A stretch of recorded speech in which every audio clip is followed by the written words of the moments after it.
I never thought much about dating apps. They always seemed like a last resort for people desperate for connection. But after moving to a new city where I didn't know anyone, loneliness got the better of me. I downloaded one of the more popular apps, set up my profile, and started swiping. That's when I matched with Daniel. He wasn't like the other guys I had seen on there, no shirtless bathroom selfies, no corny pickup lines. His profile was simple, a few photos of him hiking, one of him with an old dog, and a short bio that just said, "Looking for something real." Something about his dark eyes and easy smile pulled me in. Our chats were effortless. He was charming, witty, and somehow always seemed to say the right things. Within a few days, I found myself looking forward to his messages. He asked questions that made me feel like he genuinely wanted to know me, my childhood, my fears, my dreams. It was refreshing. Exciting. So, when he asked me out for dinner, I didn't hesitate. We met at a quiet restaurant downtown. He was even better looking in person, tall, well-dressed, with that same easy smile. But there was something off. I couldn't put my finger on it. Maybe it was the way he never blinked long enough, or how he never actually touched his food, just pushing it around his plate. Then, there was the way he talked. It was normal at first, but as the night went on, it was like he was feeding off my words. I'd mention a childhood memory, and he'd say, "That's funny, I had the same exact experience." I'd bring up an obscure book, and he'd smile and say, "That's my favorite too." Everything I liked, he liked. Every detail I shared, he mirrored. By the end of dinner, I felt more unsettled than flattered. He insisted on walking me to my car. When we reached it, he just stood there, staring at me. I laughed nervously.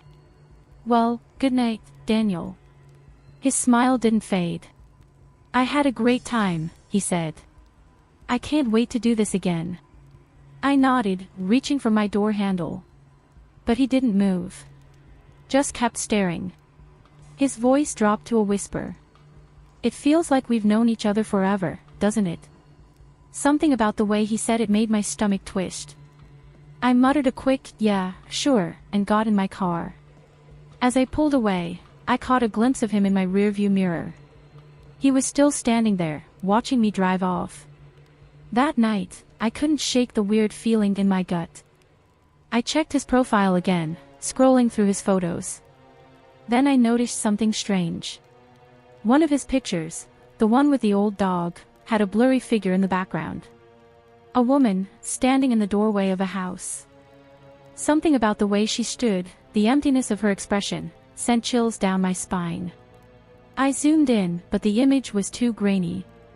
I shook it off, blaming my paranoia. Until I got a message from him. "Good night, beautiful. Can't wait to see you again." Attached was a photo. Of me. Not a selfie, not a picture from my profile. It was me at the restaurant, sitting across from him, taken from his perspective. The thing is, I never saw him take a picture. I didn't reply. I didn't sleep. The next day, I deleted the app. Days passed, and I tried to forget about it. Then, one night, I heard a knock at my door. Soft. Rhythmic. My stomach clenched. I lived alone, no one ever knocked this late. I crept to the peephole, my breath hitching. Nobody was there. I exhaled shakily, my paranoia kicking into overdrive. But just as I turned away, knock, knock, knock. Louder this time. Closer. I spun back, heart pounding, and pressed my eye to the peephole again. Still, nothing. Then my phone buzzed. A text from an unknown number. "Why did you unmatch me?" I dropped my phone. My hands were shaking as I locked every door, every window. I checked the peephole again. And that's when I saw him. Not at my door. But in the reflection of the glass behind me. Inside my apartment. I screamed and spun around. But there was no one there. Frantic, I grabbed my keys and bolted out of my apartment, running down the hallway, my breath ragged. I didn't stop until I reached the security desk in the lobby. The guard looked up from his newspaper, startled. "Miss, are you all right? Someone was in my apartment." I gasped. "Please, check the cameras." He frowned, then turned his screen toward me. "I just checked them a few minutes ago. No one has entered your apartment." I stared at the screen, my heart still racing. The footage showed nothing. Just me running out. But then I noticed something. The closet door in my apartment, visible just behind me in the footage. It was slightly open. The next day, I moved out. I changed my number. I scrubbed my online presence clean. For a while, it seemed like I had escaped. I started sleeping better, feeling safe again. But last night, I came home and found something on my doorstep. A single Polaroid. A picture of my new apartment. Scrawled on the back, in smeared ink, were 3 words. "See you soon." Dating apps had never really been my thing. They always felt artificial, like forced interactions with strangers I had nothing in common with. But one night, out of boredom, I found myself mindlessly swiping until I matched with Lily.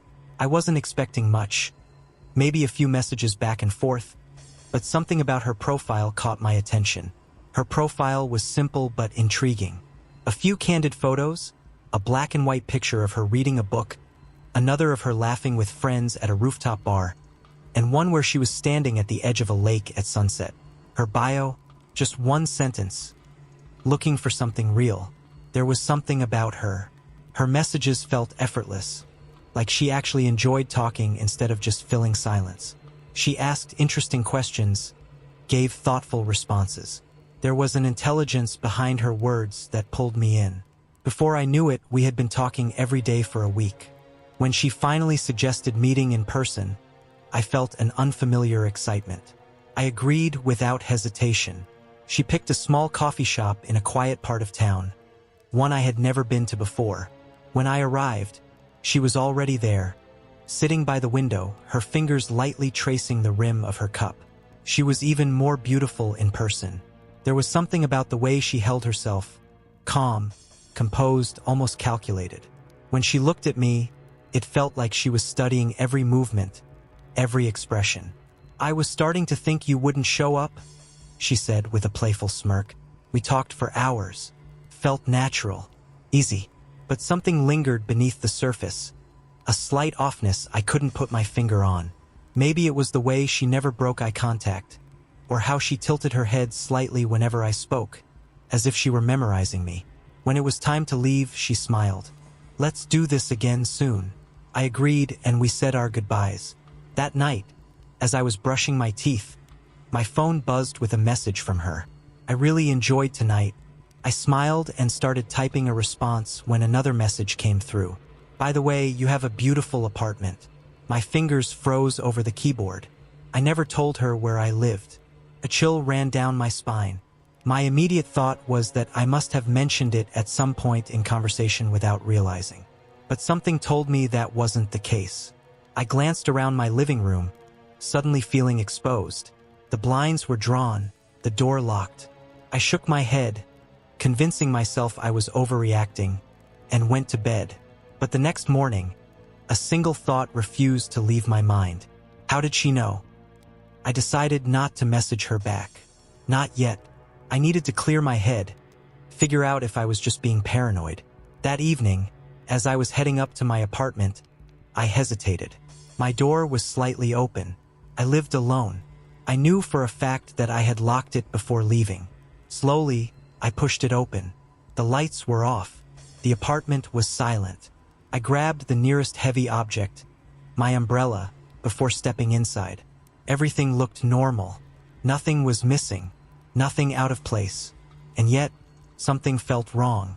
I checked every room, every closet, even under the bed. No one was there. Then, as I walked back into the living room, my stomach dropped. My bedroom window, one I knew I had closed, was open just an inch. Just enough for someone to slip their fingers inside. I slammed it shut and locked it, my heart racing. My phone buzzed. A message from Lily. "Did you get home safely?" I didn't reply. Over the next few days, I convinced myself it had been a mistake. Maybe I had left the door unlocked. Maybe the window had been open all along. But then the notes started appearing. The first one was taped to my car window. "I love learning about you." The second, slipped under my apartment door. "You looked really handsome in that blue shirt today." I hadn't worn a blue shirt that day. I had worn it yesterday. That was when I knew. Someone was watching me. I went to the police. They took down my statement, but without any real evidence, there wasn't much they could do. They told me to be cautious and report anything unusual. That night, I installed extra locks, bought security cameras, even slept with a kitchen knife under my pillow. I told myself it was over. She'd get bored and move on. Then, at 3:14 a.m., I woke up to the sound of my phone buzzing. A photo message. It was a picture of me, taken through my bedroom window. I lunged for the light switch and yanked open the blinds. My stomach turned to ice.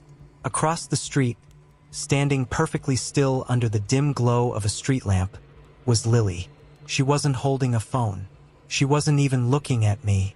She was just standing there, hands clasped in front of her, smiling. I called the police, my hands shaking. But by the time they arrived, she was gone. No trace of her. The officers were sympathetic, but couldn't do much beyond advising me to stay somewhere else for a while. I packed a bag and went to stay at a friend's place across town. The next morning, I deleted the app, changed my number, and made plans to move. Then, just before I left my apartment for the last time, a message came in on my phone from an unknown number. "You're making this so much fun." I had been on dating apps before, but I never took them too seriously. After a messy breakup, I wasn't looking for anything serious, just a distraction. So when I matched with someone named Aaron, I wasn't expecting much. His profile was different from the usual guys on the app. No flashy photos or over-the-top bios. Just a few candid pictures, one of him at a coffee shop, another in a bookstore, and one of him playing guitar. His bio simply read, "Looking for someone who values honesty." We started chatting, and he was surprisingly easy to talk to. He wasn't just sending short, surface-level texts. He asked real questions, seemed genuinely interested in what I had to say. We talked about books, movies, and travel. He had a way of making me feel comfortable, like I had known him forever. After a few days, he asked if I wanted to grab a drink. Something about him made me hesitant, but I convinced myself I was just being paranoid. He seemed like a good guy. So, I agreed. We met at a quiet bar downtown. He was handsome in an understated way, messy dark hair, sharp eyes that seemed to notice everything. But the moment I sat down across from him, something felt off. It wasn't anything obvious, just a lingering discomfort I couldn't shake. He watched me too closely, his smile a little too practiced. Every time I took a sip of my drink, his eyes followed. Whenever I adjusted in my seat, he subtly mimicked the movement. As the night went on, I started to notice more little things. The way he repeated phrases I had said earlier, as if trying to weave himself into my experiences. When I mentioned my favorite book, he claimed it was his favorite too, but when I asked specifics, he got them wrong. At some point, I made an excuse to leave. "I have an early morning," I lied, grabbing my coat. He didn't protest. He simply smiled, standing up as I did. "I'll walk you to your car." I didn't want him to, but I didn't know how to refuse without being rude. So I let him. We walked in silence, and the feeling of unease only grew stronger. When we reached my car, I turned to say goodbye, but before I could, he reached out and tucked a strand of my hair behind my ear. "I had a great time," he murmured. I forced a smile. "Yeah, me too." Then I got into my car and locked the doors the second I was inside. As I drove away, I checked my mirrors. Aaron was gone, it was like he vanished in thin air. That night, I felt restless. I scrolled back through our messages, trying to pinpoint why something felt so wrong. Then I noticed something. In his profile pictures, the bookstore he was standing in front of had a "grand opening" sign. I remembered seeing that store when I first moved to the city, over a year ago. That sign had only been up for a week when the store first opened. So why did his picture look like it was taken yesterday? My stomach twisted. I checked the metadata on one of the pictures he had sent me earlier that day. My heart dropped. The location tag wasn't a coffee shop. It was my apartment building. A chill ran down my spine. I jumped up and checked my windows, making sure the blinds were closed. Then my phone buzzed. A message from Aaron. "You got home safe." Good. I hadn't told him where I lived. I didn't reply. Instead, I blocked his number and deleted the app. The next few days, I convinced myself I was overreacting. Maybe I had given him more information than I thought. Maybe it was a coincidence. But the feeling of being watched never went away. I'd catch glimpses of movement outside my window. The sound of soft footsteps in the hallway when I knew no one should be there. Then, one night, I heard a noise. A soft, rhythmic tap, tap, tap against my window. I froze. I lived on the 3rd floor. Slowly, I turned my head. My heart pounded so hard I could barely breathe. Nothing was there. But as I moved closer, I saw something on the glass. A single fingerprint. Smudged. Like someone had pressed their finger against it, from the outside. I stepped back, my hands shaking. My phone buzzed again. "Why did you block me?" I didn't sleep that night. The next morning, I called the police, but they told me there was nothing they could do without proof of a break-in or physical harm. Frustrated and terrified, I bought new locks, installed a security system, and even borrowed my friend's dog for a few nights. But then, one evening, as I was heading up to my apartment, I saw something wedged into my doorframe. A small envelope. Inside was a single photo. Of me. Taken from inside my apartment. The police took it more seriously this time, increasing patrols near my building and advising me to stay with a friend. I didn't hesitate. That night, as I was packing, I got a message from an unfamiliar number. All it said was, "I hate seeing you go.